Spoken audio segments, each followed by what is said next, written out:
Hello and welcome to Dice and Demons. I'm Emma, and in this video I'm going to show you how I do a Flash Gitz Captain for my Bubblegum Boys Brigade. And I start off with a model that's been primed with Wraithbone, and then I use the contrast paint Warp Lightning for the base color for the orc skin. I mostly use contrast paints for the base colors here just because they're so easy to work with. Then for his cloak I use the contrast paint Athematic Blue for the top part, and then I use another contrast paint called Salazar Blue for the bottom part, and then I just do a very quick wet blend. There's nothing fancy or anything about this part of the painting process. I just do it quick and easy with a nice big brush. Then I use another contrast paint called Volupus Pink, and I use that both on his shoulder pads and a bit on his weapon as well. I want this to be a really, flashy Flash Gitz. So that's why I've decided to go for pink and, as you'll see later on, yellow on his weapon instead of just black and metal colors. And I use the yellow contrast paint Yandan Yellow for his pants. It's the same color scheme I use on my boys. I want the Flash Gitz to blend in really nicely with my boys while still being, more flashy. And here you can see how I use the same color on the weapon as well. Next up I take the contrast paint Black Templar and apply that to his hat. Unfortunately it's a little bit out of focus here, but I think you can see it anyway. It looks very much like a pirate captain's hat or something. So I decided to go for black and yellow on that just to keep it sort of classically piratey. And then I paint the rest of the weapon with the black contrast paint as well. I want the main body of the weapon to be black, and then just have the parts that are pink and yellow stand out and be really bright and a very sharp contrast to the black of the weapon. Then I use another contrast paint called Gorgonta Fur on his boots and on all the other parts of the model that I have decided should be leather. And again, it's the same color I use on the rest of my boys for leather parts. Then I have a squig on his shoulder, and I guess it's supposed to be sort of like a parrot, and I paint that using a Blood Angel's Red for the body and then Yandan Yellow for the eye. I decided to go with the classic squig color red and yellow here, just because I thought there were so many crazy colors going on already that the squig did not need to capture anyone's attention too much. Next up I take some Fulgurite Copper, also a Citadel color, and apply that to some of the metal parts on the model. I really like this color. It's almost gold, but it's got a really nice warm tone to it. Then I take my Iron Hand Steel and use that on the silver or steel bits on the model. Next up I go back to the contrast paints and take a Pterodon Turquoise and use that for my dark edge highlighting and the cross hatching. These parts here on the guns are very small, so it's a little bit tricky to see, but I still think it gives a nice overall effect. I do the same also on his cloak. Then I take my Nuln Oil and apply it to the silver and steel bits here, just very quickly, a very liberal wash with that.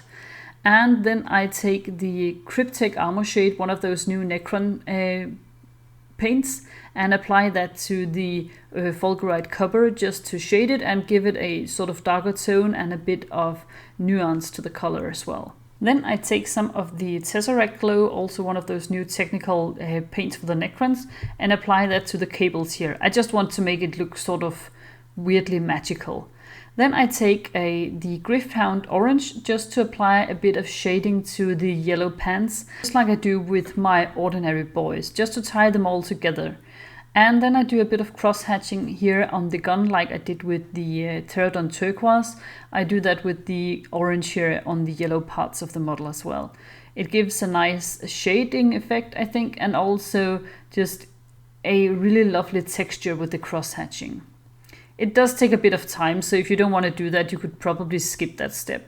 Then I get to highlighting the green skin itself. And for the first step, I use Mood Green, an ordinary Citadel color. And after that, I am using a Vallejo Light Livery Green, which is a very nice almost neon-y color, but it's a little bit transparent. To make sure that the green really stands out, I add a last green highlight using a pigment. This is a pigment from Green Stuff World, and it's just called Neon Green.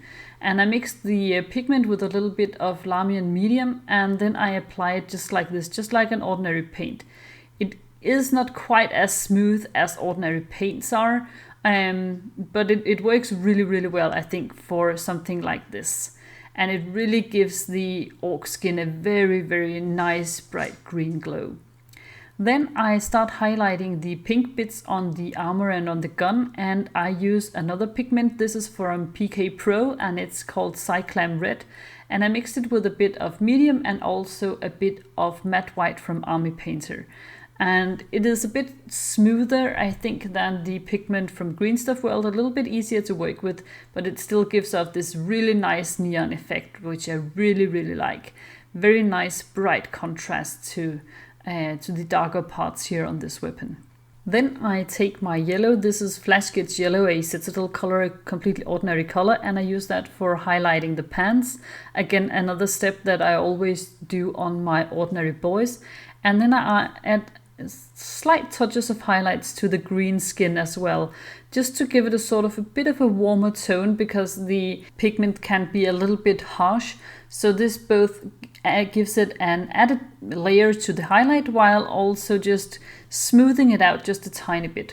I then also add a yellow highlight to the red parts here on his hat, especially the trim, just to make sure that where light would catch it, there is just a little bit of highlighting going on. And I add a little bit of yellow to his cigar as well. And then more yellow to the eye of the squig. I want it to be nice and bright. For the last layer of highlight on the yellow, I use Wraithbone, just the ordinary Citadel color. And I use it not too much because I don't want to go overboard with it so that it's more yellowish white. I want to make sure that it's still a very nice warm yellow color, just with some added highlights. Then I take my Army Painter Matte White and do a really nice bright highlight on the pink parts of the model. I think this last highlight really helps the pink stand out. I also use the white to highlight his cloak. I would normally have a shirt for my ordinary boys that's just been painted with the Aethematic Blue and then Terradon Turquoise and then a bit of white. So I decided to go with the same white highlight here, again to make sure that the Flash Gitz don't stand out too much from the rest of the army. I want them to still look very recognizably as part of the army. Next up, I take my Stormhost Silver and use that to highlight all the metal parts of the model and also the black parts of the weapon. I think it helped to give the black part of the weapon a little bit more of a definition. You could do this with more subtle if you wanted to. So instead of going for a Stormhost Silver directly, you could use, a darker steel color or something. But I really, really like these very sharp contrasts. Then I take some Wildwood, again a contrast paint, and use that to basically give my squig a little bit of an eyeliner. I thought that the eye needed a little bit of definition, and I chose to go with Wildwood. I thought about using black, but I thought that that would actually end up being too stark. And then I also used the contrasters to add a pupil to his eye. And lastly, I take a tiny bit of white and see if I can just add it like a reflection in the eye. And here you can see the finished Flash Gitz Captain. I think he came together pretty well. It was definitely a very fun painting project. I, of course, loved using all these colors that I don't normally use on my boys. Usually my boys are, of course, greenskins, and then they have the turquoise shirts and the yellow and orange pants, and then they have a bit of spot color with a bit of red here and there. And then I here added some pink and also some blue, and I think that works really well. I do think it's probably wise that I don't use all these colors just on my ordinary boys, but for Flash Gitz I think it's completely fine and probably even ideal. They need to stand out from the crowd. I think they would be very disappointed if people would happen to mistake them for just ordinary boys. So I think giving them some flashy colors is definitely in order. So I hope you liked this video. If you did, you are more than welcome, of course, to subscribe to my channel, leave a like or a comment in the comment section below. And you are also welcome to join the Dice and Demons showroom on Facebook. I will leave a link to that in the show notes below. So thank you so much for watching. I'll see you next time. Bye.